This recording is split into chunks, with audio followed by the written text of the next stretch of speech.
खुशामदीद दोस्तों, राम राम सलाम। मैं हूं आपका भाई धर्मपाल मलिक। आप सभी का स्वागत है। आज हम आपको एक हरियाणा के ऐसे सांगी के बारे में बताएंगे जिसके बारे में आपने बहुत कुछ सुना होगा, लेकिन वो हरियाणा के आधुनिक सांग के जनक थे, आधुनिक सांग के पिता थे और उनका नाम था पंडित दीपचंद। पंडित दीपचंद का गांव सेरी खांडा था। मैं आपको पहले तो सेरी खांडा के बारे में बता दूं।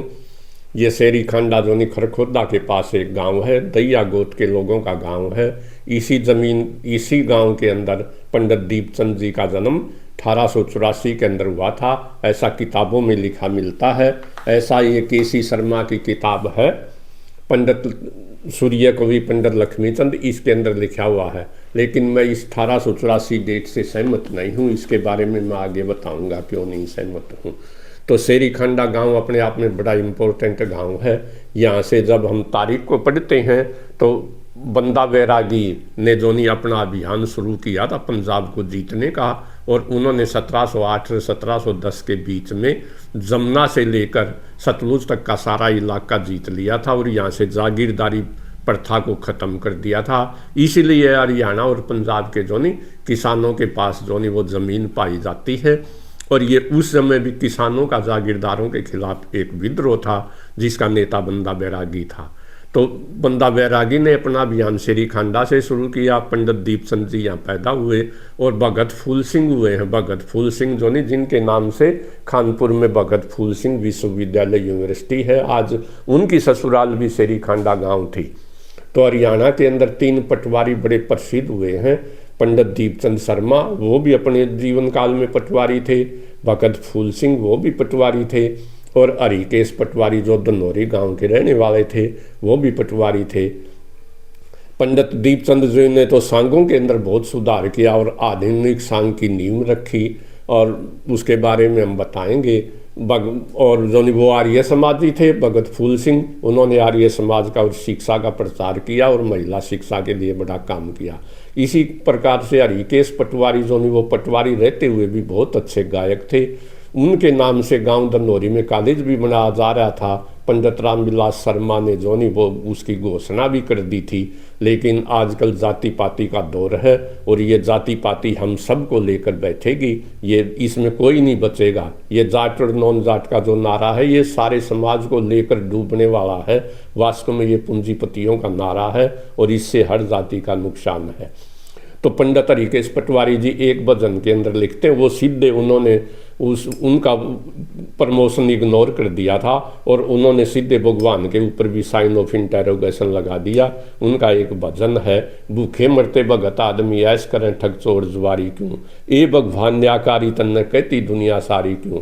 कि भगत आदमी तो भूखे मरे हैं और गुंडे जो नहीं वो ऐश कर रहे हैं, फिर भी दुनिया तुझे जो नहीं न्यायकारी कहती है। भूखे मरते भगता आदमी ऐश करे ठग चोर जुआरी क्यों, ए भगवान न्यायकारी तन्ने कहती दुनिया सारी क्यों। फूट जैम दे 20 एक न तरसे चत्र नारी क्यों, और बुद्धू बन गया कानू गो हरिकेश पटवारी क्यों। के नंबरों वाले तो बेरोजगार घूम रहे हैं और सिफारिश वाले जो नहीं बगैर नंबरों वाले 3rd डिवीजन जो नहीं वो नौकरी कर रहे हैं। इसी के बाद उसका रिवोल्ट था। तो इसी तरह के पटवारी जी जो नहीं हमारे पंडित दीपचंद जी थे। पंडित दीपचंद जी पहले गांव के अंदर पढ़े, पहले उन्होंने खरखोदा में शिक्षा प्राप्त की, उसके बाद वो पटवारी लग गए और पटवारी पढ़ने में उनका दिल नहीं लगा। तो वो ऐसा दंत कथाओं में आता है। हम तो समाजवादी आदमी हैं, देखो ज़्यादा इसमें चक्कर में पड़ते नहीं चमत्कार के। तो वो कहते हैं एक बार कलोई गांव के अंदर पटवारी लगे हुए थे। उस समय कच्चे रास्ते होते थे। तो पंडित दीपचंद जी पटवारी थे। कहते हैं वो एक दिन कलोई गांव से अपने गांव के अंदर आ रहे थे। रास्ते में उनको एक साधु मिला, वो जो बैठा हुआ था। पंडित जी भी उसके पास आराम करने के लिए रुक गए। साधु ने उनसे कहा कि बेटा पानी ले आओ। तो वो बर्तन लेकर पानी लेने के लिए चले गए। वो पानी लेके वापिस आए तो साधु जी के पास बैठ गए। साधु जी ने पूछा आप क्या काम करते हो। तो उस पंडित जी ने बताया, दीपचंद जी ने, मैं पटवारी हूँ लेकिन मेरा मन नहीं लग रहा है पटवारी पने में। वास्तव में मेरी रुचि जो नहीं गाने में है, मेरा स्वर बहुत अच्छा है। तो साधु ने उनको आशीर्वाद दिया, तो बेटा एक दिन तुम बहुत अच्छा गायक बनेगा। वो चले आए, लेकिन उन्होंने जो नहीं कुछ समय के बाद नौकरी छोड़ दी और वो कथा वाचन करने लगे। और वो कहानी सुना कथा वाचन करते हुए भी। उनके साथ एक दिन एक घटना घटी। उस समय कुरुक्षेत्र के अंदर दो बड़े अखाड़े बड़े प्रसिद्ध थे जो सांग करवाते थे, बहादुर का अखाड़ा और नानक का अखाड़ा। और ये 1870 और 1895 के बीच में ये दोनों अखाड़े बड़े प्रसिद्ध थे। तो पंडित जी वहाँ कथा वाचन कर रहे थे। तो उनके जो नहीं वो कथा सुनने वाले थे, वो सुबह 4 बजे के आसपास सांग शुरू होते थे और जो नहीं 8-9 बजे तक चलते थे। उनके कथा सुनने वाले धीरे धीरे उनकी कथा को छोड़कर, उनके पंडाल को छोड़कर सांगों को देखने के लिए चले गए। पंडित जी ने एक दिन देखा, दूसरे दिन उन्होंने पूछा अपने भक्तों से कि ये लोग कहाँ जा रहे हैं। उन्होंने भक्तों ने उत्तर दिया कि ये सांग देखने के लिए जा रहे हैं। पंडित जी भी अपनी पोथी उठाकर सांग के अंदर पहुंच गए और उन्होंने सांग को देखा। तब उससे उन्होंने सोच लिया कि मैं भी एक दिन सांग करना शुरू करूंगा। और उन्होंने 1896 और 97 के अंदर जो नहीं सांग का बेड़ा बांध लिया। यहाँ प्रश्न ये उठता है जो मैंने कहा था कि वो 1884 में पैदा हुए थे, क्योंकि वो 1884 मुझे इसलिए डेट सही नहीं लगती क्योंकि जो नहीं उस समय उनकी 1896-97 में उन्होंने सांग का बेड़ा बांध लिया। उससे पहले वो स्कूल में भी पढ़े, फिर उन्होंने पटवारी की नौकरी भी की और उसके बाद कथा वाचन का काम भी किया और फिर वो सांगी भी बन गए। इसलिए डेट मुझे ठीक नहीं लगती। अगर किसी भाई को शेरी खांडा गाँव के किसी भाई को पता हो वो कब पैदा हुए थे तो कृपया वो जो नहीं कमेंट के अंदर बताएं। उनके गुरु जो थे नहीं वो खांडा गांव के ही पंडित छज्जू लाल थे, छज्जू राम थे और वो पंडित जी थे। और वो शंकर दास जी के जो नहीं मेरठ वाले के शिष्य थे और बड़े अच्छे भजनी थे, लेकिन वो सांगी नहीं थे। पंडित दीपचंद जी ने, उनका स्वर बहुत अच्छा था। सांगों के लिए उन्होंने इतना काम किया है शायद ही किसी ने किया हो। उनके सांगों की विशेषताएं, उन्होंने सांगों के लिए क्या काम किया। सबसे पहले उन्होंने सांगों को एक मंच दिया। उससे पहले सांग जो है नी वो गांव के चौरायों के ऊपर होते थे, दरी बिछा करके या खरड़ बिछा करके। और जो नी उसके अंदर एक जो नी वो गाने वाला मेल होता था और एक जो नी दूसरा पात्र होता था जो मेल ही होता था लेकिन महिला का जो नी रोल करता था। और दोनों के कपड़े मर्दाने होते थे। एक जो नी खड़ताल वाला होता था। लेकिन पंडित जी ने जो नहीं सबसे पहले सांग को मंच दिया। और सांग की विशेषता भी यही है, आपने हमारे बूढ़े कहते सुने होंगे या हमने भी सांग देखे हैं। समाज के लोग ये कहते हैं चलो सांग देख कर आएंगे, जबकि भजनों को ये कहते हैं चलो भजन सुन कर आएंगे। क्योंकि सांग के अंदर मंच होता है, उसके अंदर साज होता है, उसके अंदर गायकी होती है और उसके अंदर नाच होता है और महिला पात्र होते हैं। आदमी ही जो नहीं वो महिला का रोल करते हैं। ये सांग की विशेषता है। और पंडित जी ने सांग को गांव के चौराहे से निकालकर गांव के खुले मैदान में जोड़ों के आसपास जो नहीं वो खुले में सांग करते थे, अपना मंच लगाते थे और 4 तक जोड़कर उन्होंने सांग को सबसे पहले तो उन्होंने मंच दिया। फिर दूसरा काम उन्होंने किया, सांग को उन्होंने एक ड्रेस दी। उससे पहले जो नहीं मेल ही कपड़ों के अंदर जो नहीं वो महिला का रोल किया जाता था, लेकिन पंडित जी ने अपने नाचने वालों के लिए एक ड्रेस तय की। उनका जो नहीं काला दामन होता था, दारू रंग की अंगिया होती थी, लाल रंग का ओढ़ना होता था और उसके ऊपर 40 तोले की सोने की एक 3 बीजनियाँ होती थी। जब जो नर्तक जो नहीं वो छाती को मटकाता था तो उससे एक विशेष झनकार निकलती थी उन बीजनियों से, चांदी के सिक्कों के बजने की, जो बड़ी आकर्षक होती थी। तो पंडित जी ने इन सांग को ड्रेस दी। फिर पंडित जी ने जो नहीं सांग को संगीतों के वाद्य यंत्र दिए। उससे पहले खड़ताल पर सांग होते थे, पंडित जी ने सांग के अंदर नगाड़ा का प्रयोग किया। उसने ढोलक वाले को ले आए और वो सारंगी को लाए। और सबसे बड़ी बात यह है जो अंग्रेजों का वाद्य यंत्र था उन्होंने हारमोनियम को भी सांग के अंदर शामिल किया। ये पंडित जी की आधुनिक सांग को देन है। इसी तरह उन्होंने सांगों के अंदर पात्र बढ़ा दिए। उससे पहले तो जो नहीं 2 पात्र होते थे और 2 तो एक गाने वाले होते थे और 2 जो नहीं वो वाद्य यंत्र बजाने वाले होते थे। लेकिन पंडित जी ने 4 नाचने गाने वाले कर दिए, उनके साथ टेक उठाने वाले भी कर दिए, साजंदियों की संख्या बढ़ा दी और तख्त के ऊपर जो नहीं बीच में आराम करने के लिए जो मेन सांगे होता था उसके लिए मुड्ढा भी रख दिया, ताकि आराम वो जब उसका नंबर ना हो तो वो आराम कर सके। इसी प्रकार से पंडित जी ने जो नहीं उस समय जो नहीं चौबोले होते थे गाँव के अंदर, वो सांग के अंदर चौबोले गाए जाते थे। चौबाला हरियाणा को में चौबाला को 4 लाइन का जो दोहा होता है उसको चमोला कहते हैं चौबाला के बजाय। लेकिन पंडित जी ने काफिया का आविष्कार किया। काफिया एक 3 छंद का होता था, 3 कली की रागनी उसको कह सकते हैं। और आगे चलकर पंडित जी के शिष्य हरदेवा ने जो नी वो 4 कली की रागनी बनाई, जिसको उनका प्रसिद्ध शिष्य था और जिसको रागनी का आविष्कारक कह सकते हैं। इस प्रकार जो नी उन्होंने चौबल काफिया का आविष्कार किया। पंडित जी ने जो नी उससे पहले जो नी सांगों के अंदर एक मसालसी होता था। आपने एक कहावत भी पंडित कबीरदास जी का एक दोहा है कि पंडित मूला मसालसी तीनों सूझे नाही, औरन को करें चांदना और अंधेरे और औरन को करें चांदना आप अंधेरे माइन। कि मसालसी और मंदिर का पुजारी और जो नी मस्जिद का मुल्ला वो लोगों को तो चांदना देते हैं, प्रकाश दिखाते हैं, ज्ञान देते हैं, लेकिन खुद अंधेरे में होते हैं। वो मसालसी के आपने ये भी सुना होगा दीवे तला अंधेरा। मसालसी ये होता था, वो एक मसाल रखता था, उसको पात्र के चेहरे पर या नीचे एक्टिंग के अनुसार करता था, उसको तेल डाल के जलाया जाता था। लेकिन पंडित जी ने मसाल की जगह जो नहीं वो गैस का प्रयोग किया, जिसको उस समय आंडा कहते थे। उससे पहले घोड़े वाला कच्चा नाच होता था। आज भी शेखावटी के अंदर घोड़ा नाच के अवशेष बाकी हैं। ये घोड़ा नाच शेखावटी इलाके का नाच है, लेकिन पंडित जी ने घोड़ा नाच को बंद कर दिया। ये भी उनकी सांग को एक देन है। अश्लीलता उन्होंने सांग के अंदर बिल्कुल अश्लीलता को बंद, जो सांग थी अश्लील सांग के अंदर, सांग जो नहीं एक बंडेला बड़ा अच्छा वो हुआ है आश्चर्य का नाटककार, और उसके नाम पर ही बंडेला नाटक होता था और मुजरे होते थे हवेलियों में। लेकिन पंडित जी ने जो नी उसके सांगों के अंदर जो नी अश्लीलता को ख़त्म कर दिया। आश्चर्य के लिए वो 2 नकलसी सांग के अंदर ले आए और जो नी उन्होंने धार्मिक सांग करने शुरू किए। पंडित जी की ये सबसे बड़ी देन है। पंडित जी कहा करते थे कि कल्चर, संस्कृति और भाषा ये लोगों को जोड़ती है, जबकि धर्म और राजनीति ये लोगों को तोड़ती है। उस समय भी अंग्रेजों ने ये कानून चलाया था डिवाइड एंड रूल, जो आज है। उस समय धर्म के नाम पर देश को तोड़ा गया, आज जाति के नाम पर देश को तोड़ा गया है, तोड़ा जा रहा है। पंडित जी इन सब बातों के खिलाफ थे और वो समाज के अंदर धर्म का प्रचार करते थे और जो नहीं उनके सांगों में अश्लीलता बिल्कुल भी नहीं थी। पंडित जी के शिष्य, पंडित जी के 3 प्रसिद्ध शिष्य थे। खेमा और खेमा गांव कुंडल का था, उनका बहुत अच्छा शिष्य था, डांसर था। कुतबी था। हरदेवा जो ने जिसने रागनी का आविष्कार किया वो भी पंडित जी का शिष्य था। उन्होंने एक लावणी होता है गायन की विद्या है महाराष्ट्र की, उसकी तर्ज के ऊपर एक नई तर्ज निकाली पंडित दीपचंद ने, जिसका नाम है छोटा देश।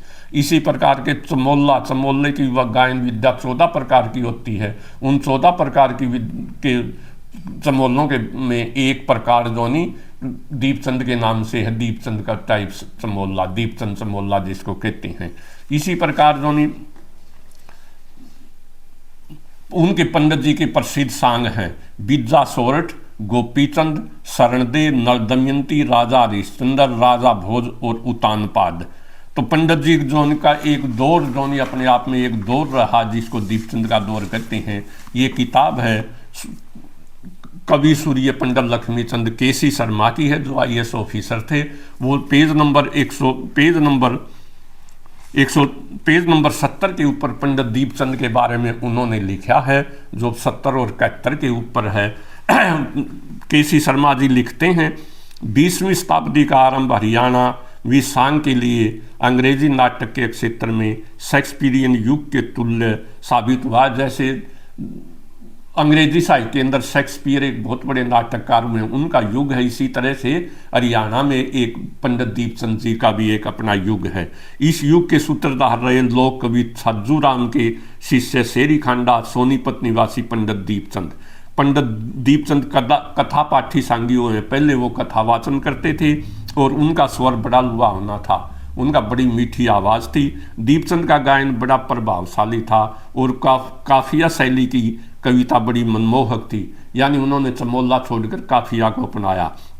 अंग्रेजी शासन ने प्रथम विश्व युद्ध के समय उनके सांगों में भर्ती अभियान के रूप में इस्तेमाल किया और उन्हें राय साहब की पदवी से भी विभूषित किया।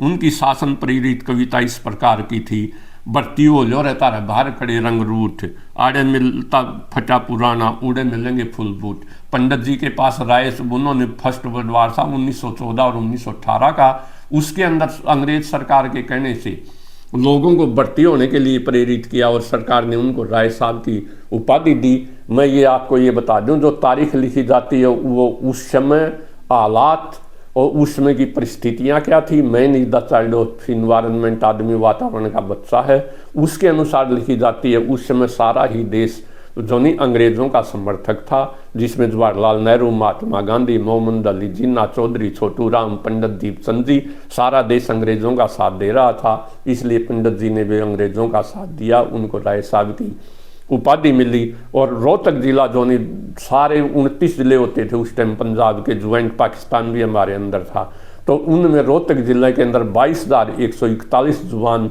सबसे ज़्यादा जो नहीं वो फौज में भर्ती हुए थे, जिसका दूसरा नंबर था रोहतक का। हिसार जिले के अंदर भी उन्होंने ज़्यादा सांग किए और हिसार के डीसी ने ही उनको राय साहब का खिताब दिया था। ऐसा डिस्ट्रिक्ट हिसार के अंदर मिलता है।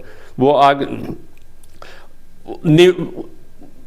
उनके बारे में पंडित जोनी मांगेराम जी का वो उदाहरण कोट करते हैं, ये श्री राम अपने केसी शर्मा जी वो कहते हैं, पंडित मांगेराम द्वारा रचित निम्नलिखित रागनी के बोल दीपचंद की सांग पद्धति पर यथेष्ट प्रकाश डालते हैं। दीपचंद के खेमा कुतबी धोली चादर ओढ़ा कर दे, तो खेमा और कुतबी उसके दो शिष्य थे। ओले सोले ढूंगे लाके आज तले न कोड्या कर दे, गोली जू निशाना लागत 3 काफिये छोड़ा कर दे। वह 3 काफिये थे रागनी के अंदर। खेमा तो सोरठ बन जाता, दीपचंद बनता बंजारा। ये सोरठ बंजारा का सांग उनका बहुत ही प्रसिद्ध सांग है। खेमा तो सोरठ बन जाता, दीपचंद बनता बंजारा, बेटे कुतबी मेरा मार दिया फटकारा, बीजा बनका आया करता बीन बजा के सांग दिखाया। 2 नकली तख्ता के ऊपर कहते बात उगाड़ी, वो उन्होंने बंडेला कला को भी सांग के अंदर शामिल किया, लेकिन नकलियों के रूप में। 2 नकली तख्ता के ऊपर कहते बात उगाड़ी, रही ज्ञान रहा ना दुनिया की चाल बिगाड़ी।